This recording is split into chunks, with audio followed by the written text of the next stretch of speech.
Salut tout le monde, c'est le Maestro et aujourd'hui on se retrouve pour une nouvelle vidéo dans laquelle je vais vous présenter mon 23 pour l'Euro, qui arrive très vite, l'Euro en 2016 qui va se dérouler en France, donc ça sera vraiment un Euro particulier pour nous tous qui sommes français.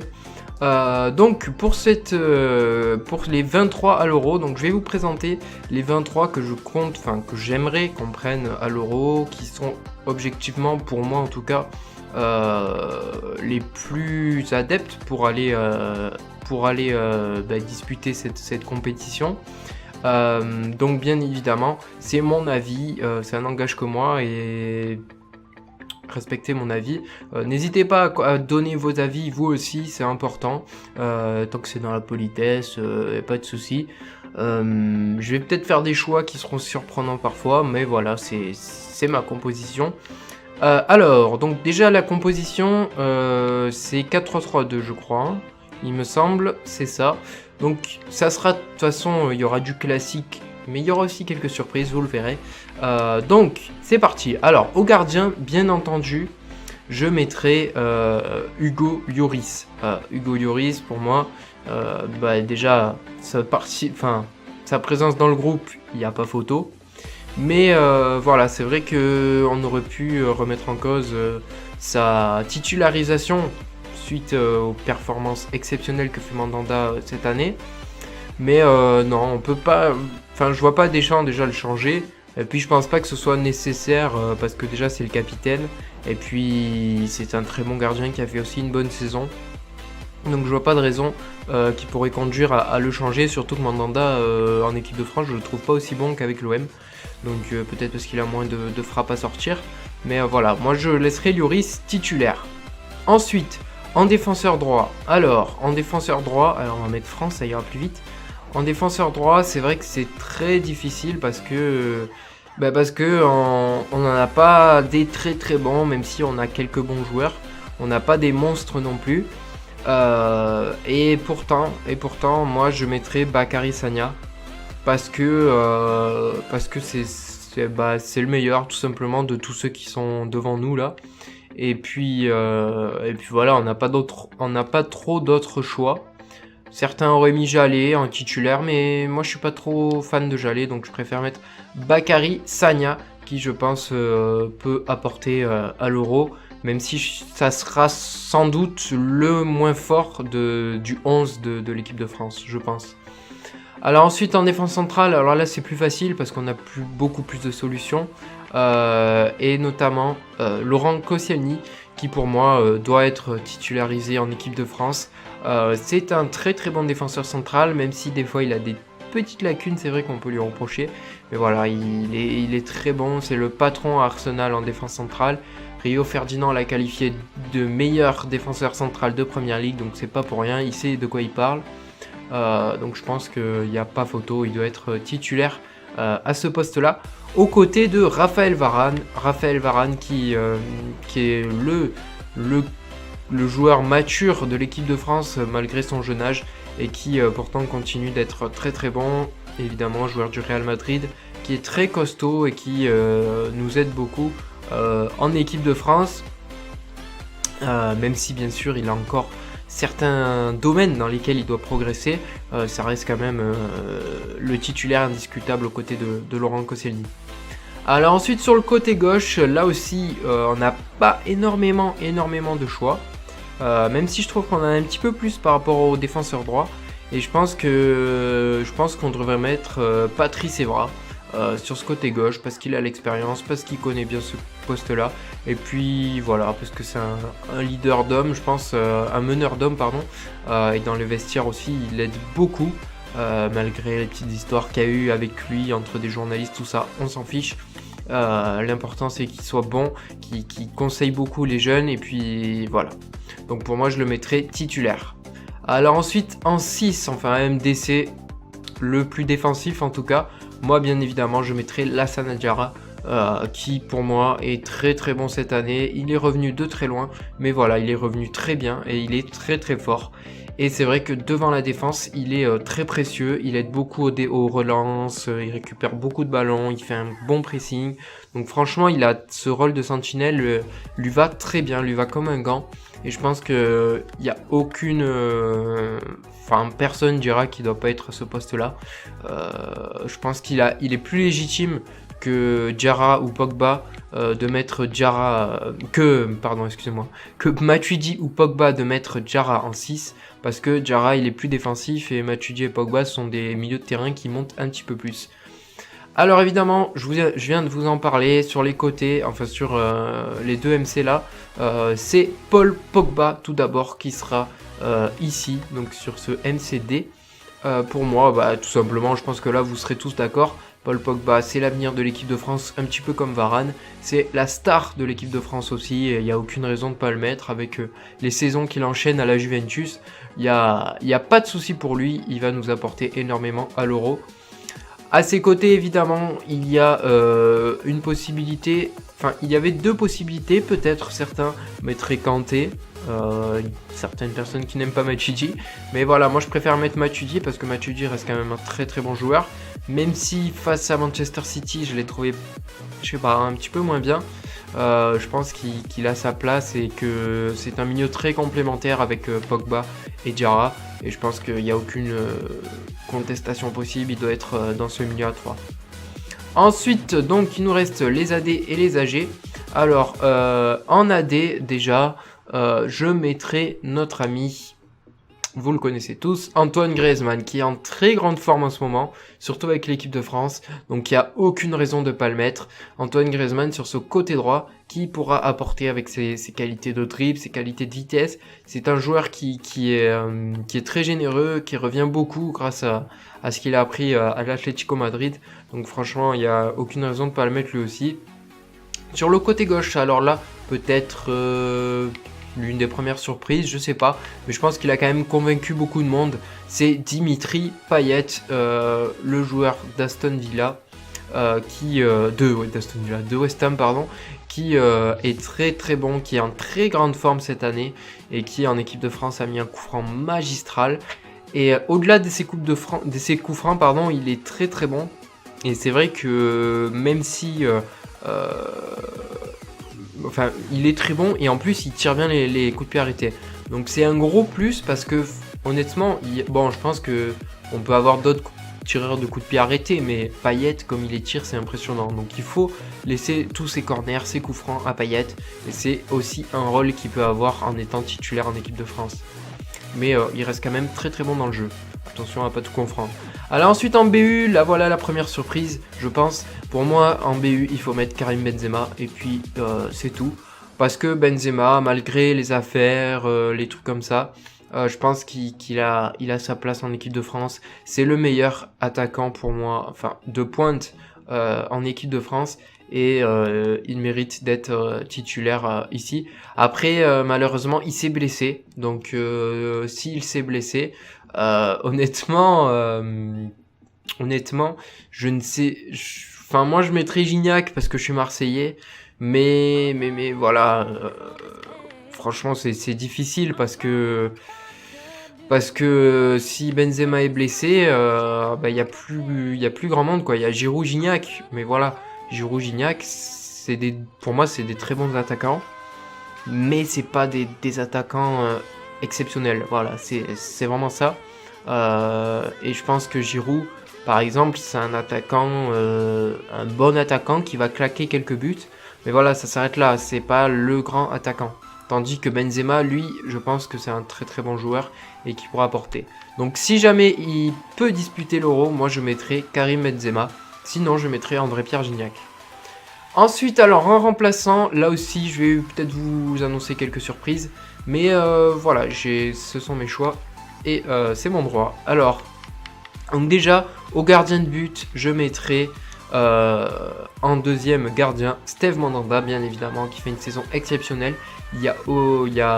Franchement, il n'y a pas mieux après Lloris que Mandanda. Donc il faut pas le lever de ce groupe évidemment, il faut le laisser en numéro 2. Et si jamais il arrive malheur à Lloris, eh bien Mandanda sera là, bien sûr, même si je souhaite pas ça à Lloris. Ensuite, en troisième gardien, moi je prendrais Areola.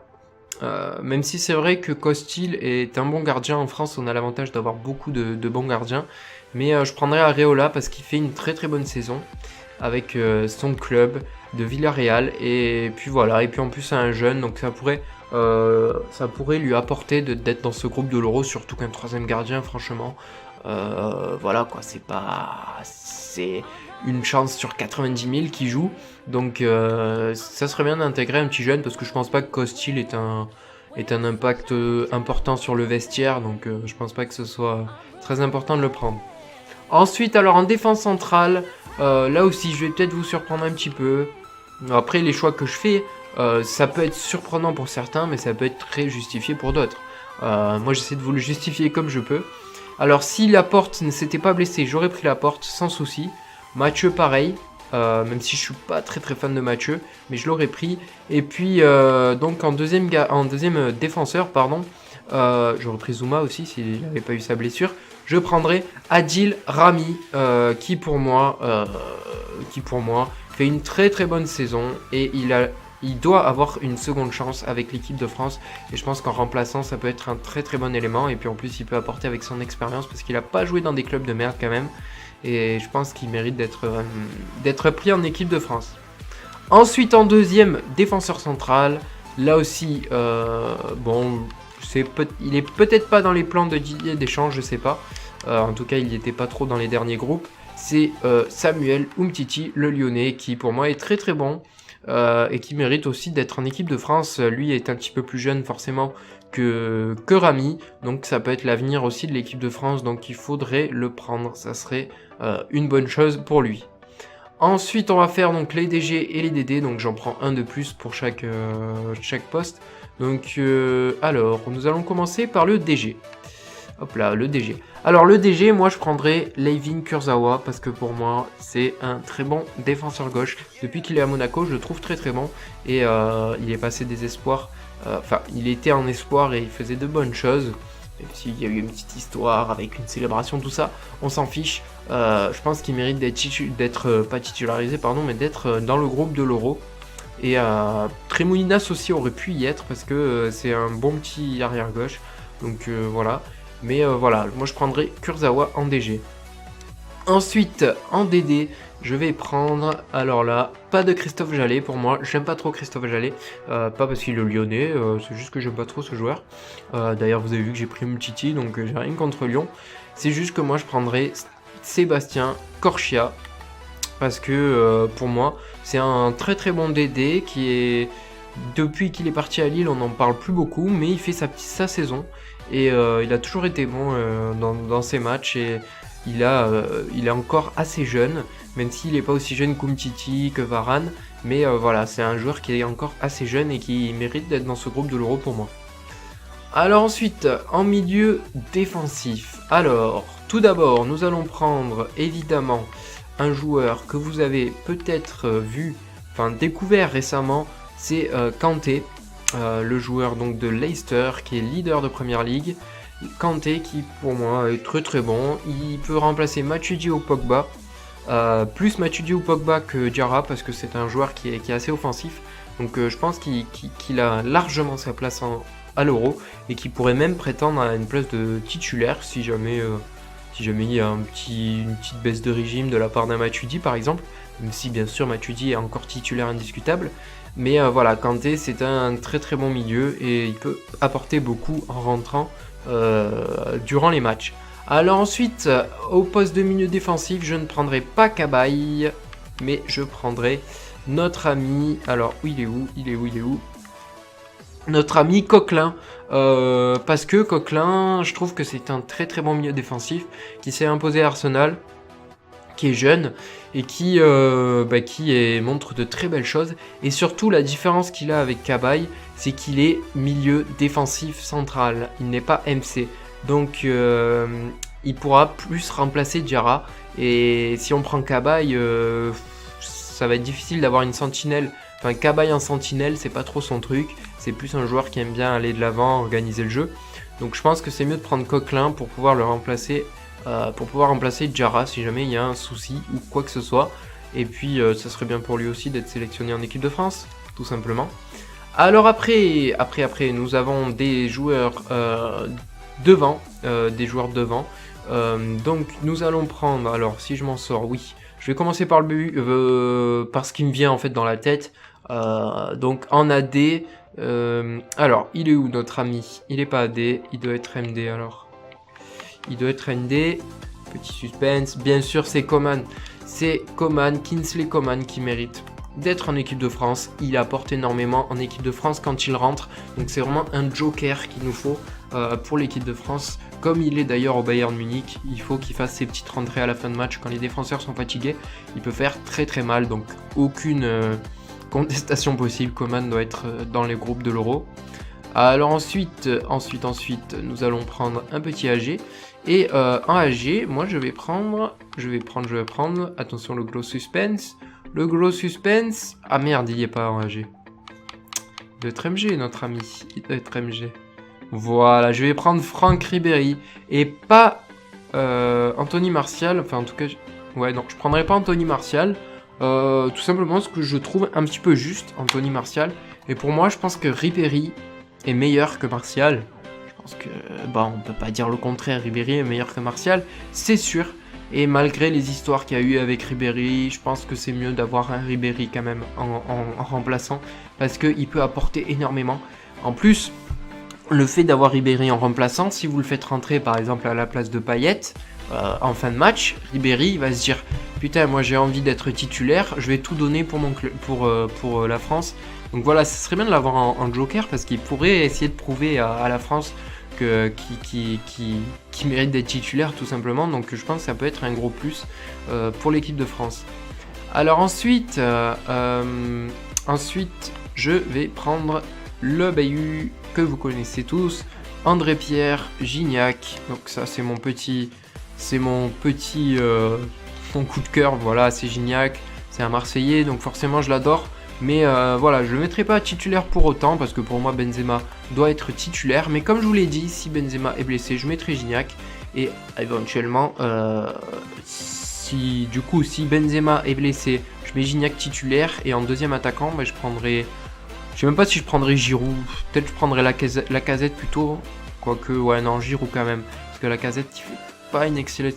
Enfin, il fait pas une mauvaise saison, mais il fait pas une excellente saison non plus avec Lyon. Et puis enfin, alors là, c'est la petite surprise. Bon, il y a déjà eu pas mal de surprises.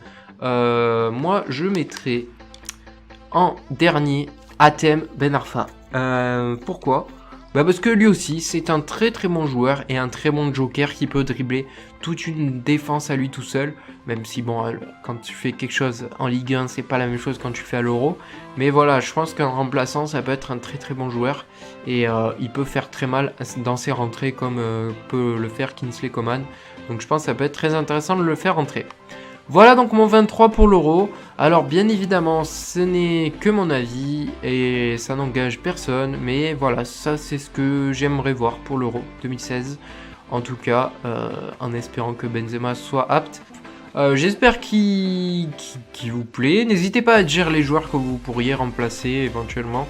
Les joueurs que vous mettriez vous. En tout cas, moi, c'est l'Euro que le groupe que je prendrai pour l'équipe de France. Merci à tous d'avoir regardé cette vidéo. C'était Maestro. Ciao, ciao.